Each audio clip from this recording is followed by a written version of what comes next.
Légende ou pas légende, spéciale Ligue des Champions. Let's go! On commence Yasser avec Zlatan Ibrahimovic. Ah, je sais que c'est ton chouchou.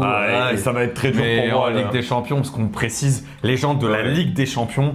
Pour moi, voilà, malheureusement, ça a été son pic après les quarts de finale. Même si, à vérifier ce que je dis, mais je crois que si tu prends les top 10, top 15 des meilleurs buteurs de la compétition, il est dedans. Mais oui, mais la plupart de ses buts, il les a mis en phase de poule. C'est le pas en élimination directe. Donc c'est pour ça que malheureusement, je ne peux pas le mettre. Il va en avoir une bonne dizaine en élimination directe. Mais je ne peux pas le mettre en légende de Ligue des Champions. C'est vrai que malgré tout, et ce qu'on lui reprochait souvent, c'était de passer à côté des très gros matchs en général à élimination directe. Quand je dis très gros matchs, je parle même pas des huitièmes, je parle de quart ou de demi-finale quand il a pu en jouer, et c'est réellement dommage parce que pour moi c'est un mec qui aurait tellement mérité d'être dedans, et d'ailleurs c'est ce qui manque à sa carrière pour être une légende ultime du football, même si c'est déjà une légende. Donc oui, on peut pas le mettre en légende de la Ligue des Champions parce qu'il a manqué cet accomplissement, et c'est vrai que c'est dur aussi de dire d'un mec qui l'a pas gagné que c'est une légende de cette Champions League. Désiré Doué. Alors on le met déjà dans la discussion parce que y a une performance iconique, légendaire en finale.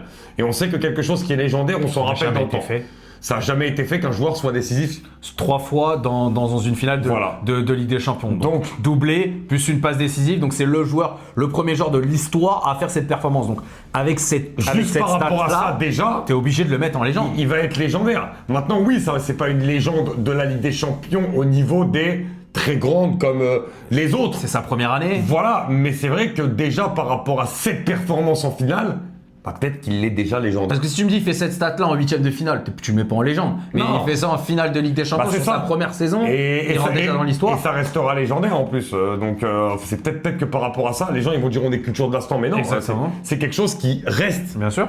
Et ça va rester pendant des années, années. Bien sûr. Et une performance iconique en finale d'une compétition iconique fait en sorte que oui, déjà tu laisses ton empreinte dans cette compétition. Bien sûr. Donc on peut dire un peu légende de la Ligue des Champions pour l'instant. Angel Di Maria. Légende tous les jours. Lui il l'est parce que même s'il n'a pas gagné avec le PSG, il l'a gagné avant, et avec le PSG, il a toujours été excellent lui dans ses matchs de Ligue des Champions aussi. Toujours. Il a toujours répondu présent dans les gros matchs, Di Maria. Pour moi, il est légendaire. Puis on se rappelle de ses performances avec le PSG, notamment aussi le doublé, le 4-0. Voilà, il a tellement de matchs légendaires. Di Maria, il est obligé.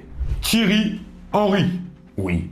De toute façon, que ce soit en 2009 avec le Barça, où il la gagne, un nouveau poste. Mais à Arsenal, les performances qu'il faisait, même s'ils l'ont pas gagné, il les a emmenés en finale, il les a mis en finale, contre une équipe exceptionnelle. Énorme, contre le Real Madrid aussi, le match, c'était incroyable. C'est incroyable. Non, franchement, Thierry Henry, il a des performances